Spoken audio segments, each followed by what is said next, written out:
Contact.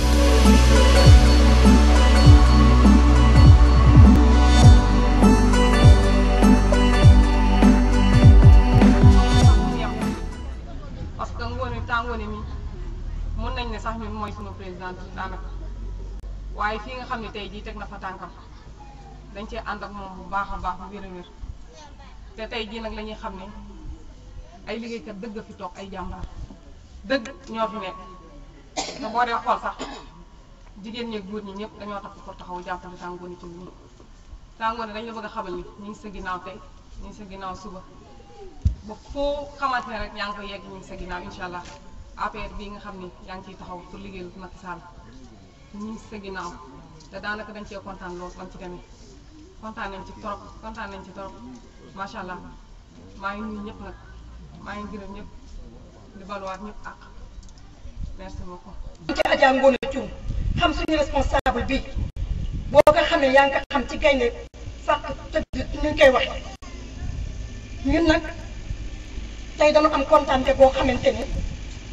kontaan boo xamante ni xamuñu fu mu yem parce que dañu sawaroon pour ñëw ànd ak suñu président Macky Sall pour li àndandoo ak moom jàppale ko ci réew mi mu taxaw indi ay plan yu baax di liggéey réew mi looloo tax ñu sawar ci kontaan ci pour ànd ak moom di nuyu tamit sunu maire di Mansour Faye parce que lii lépp moom la ba nu Macky Sall soxlaa moom moo def kéem lay kattanam jël sunu responsable muy Adja Ngoné Thioune ba président Macky Sall recevoir leen waxtaan ak ñoom pour ñu jàppale ko ñun Macky Sall bu waxul woon pour ñu jàppale ko sax ñun daan ko jàppale ndax ku xam Macky xam Ousmane Masseck Ndiaye xam ne ñoom ñaar benn bopp lañu kenn mënu leen xar ñaar coow li nag bëri na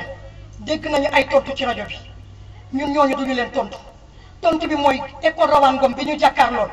HLM gii ñu dëkk ak yeneen quartier yi nga xamante ni am nañ fa base am fa kilifa yoo xamante ni ña ngi fa toogal muy góor muy jigéen muy mag ay ndaw fépp fu ñu leen woo ci base bi ñu wuy sunu fépp fu ñu taxaw dem élection ñoom ñëpp ñu ànd ak ñun jàppale ñu voté ñu gagné kon nag ñun ñii di wax dañ leen di bàyyi rek ñuy wax ñun moom yaakaar naa ni suñu wax dootul bëri li ñuy wax rek mooy suñu président suñu leader bi di Adja Ngoné Thioune yal na ko yàlla jàppale ci Macky Sall mi mu tàllal loxo pour ñu àndandoo liggéey yal na ko yàlla jàppale te yàlla suñu borom jox ko ci li mu bëgg ndax moom bu ko Macky joxee li mu bëgg mu am ko rek ñun daañ ko yëg ndax nekkul dara bàyyiwuñu depuis ba mu ànd ak Ousmane Masseck Ndiaye amu ca dara mu ànd ak ñun ñi ay xale lam ak mag ñi fi nekk lu mu am jox nañu ko tey bu ñu demee ba am bulletin de salaire yaa daal bakkanam a tax ñun ay Amazon am ku nekk yëkkati na poste jox la yëkkati xaalis bu bare jox na ñuy financante suñu biir moo waral yow Thioune foo nu woo daañu la wuyu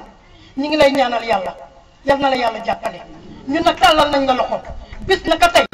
jóge nañu fa ñu nekkoon muy PDS ga ñu nekkoon fas yéene ànd ak président de la république monsieur Macky Sall fas yéene ànd ak première dame Marème Faye Sall ku nekk gis na liggéey bi muy liggéey ci réew mi di ànd ak tamit suñu maire Mansour Faye sama mbokk sama xeet waaw ndax man su Ngoné jàppalewul woon sax Macky Sall man Maguette war naa jàppale Macky Sall ndax dama bokk ak moom maam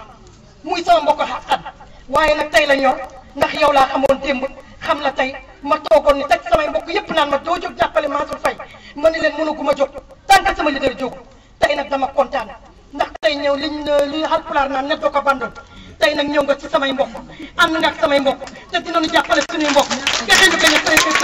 premier tour ci élection yi. ndax baax nga gore nga te lépp loolu duggaat ak sa nawle def nga ka ndax jotaay bi tey ji kenn amatul jotu topp kenn amatul jotu topp kenn waaye yow daan la topp ba jeex foo woote daan la wuyu foo dóor daanu fa dóor bés boo bàyyee nag ñu bàyyi comme la ma la waxoon rek bés boo bàyyee rek ñu baax na man mii suñu wax yëpp politicien la waaye yaa ma dugal ci politique yaa ma génne yaa ma fekk sama biir kër gu bon gay di ma seet si di ànd ak say nit bu ma xel nga ànd yebal say délégation ñu ñëw fekk ma faat lu ma sëkk Ngoné yal na la yàlla jàpp. maa ngi nuyu ñëpp di balu àq ñëpp di leen sargal man nag bi nga yàlla defee yàgg naa politique sama xarit bi politicien bu ma gis dana xam ne yàgg naa politique ak yéen mais yàlla ngeen tuddee Ousmane Masseck Ndiaye Ngoné mi tamit su ma ko xamee Ousmane Masseck Ndiaye tax mu ñëw fekk ñu lew na ca kër Ndeye Guèye suñu président mu ñëw ni dafa bëgg jàppale ka daal mu ne ma ni sa tone mu di ku ñuy jàppale man ma Ousmane Masseck Ndiaye ma ne ko alhamdulilah rabbil alamin ba muy moom parce que moom moo ma dugal si politique moom Ousmane yàlla na yaxal sedd wallaahi yàlla na yaxal sedd jaaxi na bu Moustapha Ngoné kii la ma ko waxoon rek laay feddaliwaat ci dégg nga yow da nga am kóllëre te ñun tamit ñu am kóllëre fas yéene ànd ak yow ngir yàlla Ousmane Masseck Ndiaye rek ba saa taxaw ba ñu fekk ko barke Seydina Muhammad ñu lay ñaan yàlla yàlla la yàlla jàppale ñu jàppale mbooloo bu jullit ma si doon wax bariwul dama doon fedd. asalaamaaleykum maa ngi leen di nuyu kenn ku nekk sa tur ak sa sant nee naa Ngoné jërëjëfati Ngoné ndax ñi si journaux yeeg presse bi di wax lii rek doy na firndeel amuñu nit ñun bokk ñoog ñooñu ñun dañu yàgg liggéey te du tey depuis élection ñu daanu ba tey ñu ngi liggéey ak Ngoné di dox guddi di dox bëccëg di wax suba di wax ngoon dañ koy ñaanal yàlla affaire bi ñu jëm ñu dugge saak bisimilahi rahmaani rahim Ngoné ku baax la Ngoné ku mën a liggéey la moo tax ñun président tête de cellule ñoo ko jox ordre tey jii pour mu jàppale di Macky Sall ndax tey jii bu ñu xooloon ni tey jii loolu loolu moom bëgg na ko te ñu neexuñu dan naan ko bul dem waaye tey dañ si waxtaan ak nit ñi ñëpp ba ñu d'accord si ànd seeg moom kon nag dan naan ko Ngoné bisimila ñu dugg ak jàmm fas yéene liggéey ndax ku nekk xam nañ ñu ñun gaynde politique. Ngoné Thioune nag yaakaar naa bu wootee foofu nit ñi daan ko wusi ndax parti bi dafa daanu Ngoné ne moom du ànd ak moom daanu day fab ay nitam teg ci wetam di ànd ak ay nitam di liggéey di woote réunion mercredi bu neenu daje fi réunion boo ko waxtaan ba mujj mu defal nu def suñu financement boo xam ne ba nga si noonu koy rullé te bu nu paree léegi fa la nu jëm versé suñu xaalis ku ne la nga ci am nga yóbbu ko kon Ngoné sa woote du hasard te am naa yaakaar it ba ngay dem ca Macky Sall da nga waxtaan ak say nit jox la seen aval xamal la ne yow fa nga jëm fa la nu jëm Macky Sall ma nga bëgg moom la nu bëgg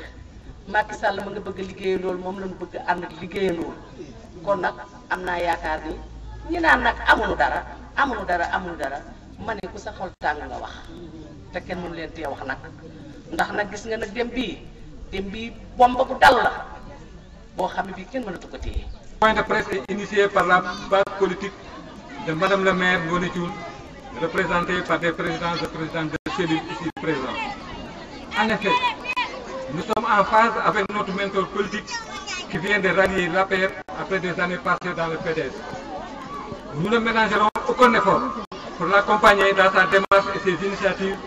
car nous savons que c'est une femme de principe et de terrain. C'est pourquoi nous disons aujourd'hui,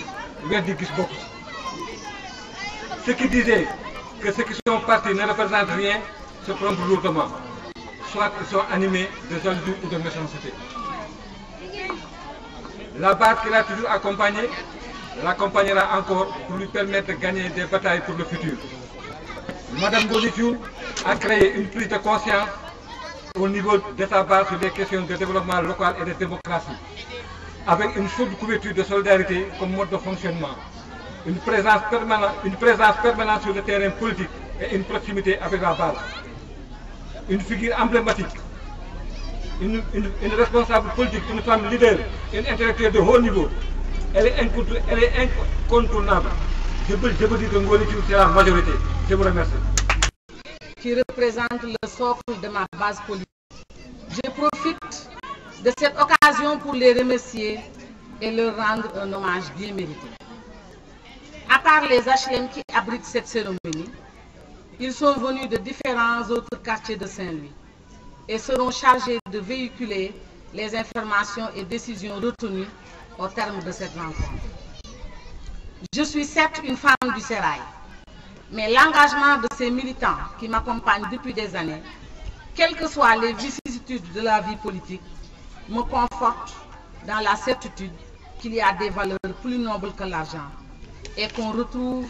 dans la solidarité, le don de soi, la générosité dans l'effort et le culte de la responsabilité. Le champ politique est fait de confrontation, de compétition et de contradiction à cause d'une logique concurrentielle. Je me réjouis aujourd'hui plus que jamais d'avoir des militants et non une clientèle politique. Ce qui le prouve encore une fois de plus, c'est leur totale adhésion à mon ralliement à l'APR. après avoir été reçu par le secrétaire général national, son Excellence Macky Sall. Je peux certifier que nous ne serons pas de la fausse monnaie parmi des pièces d'or,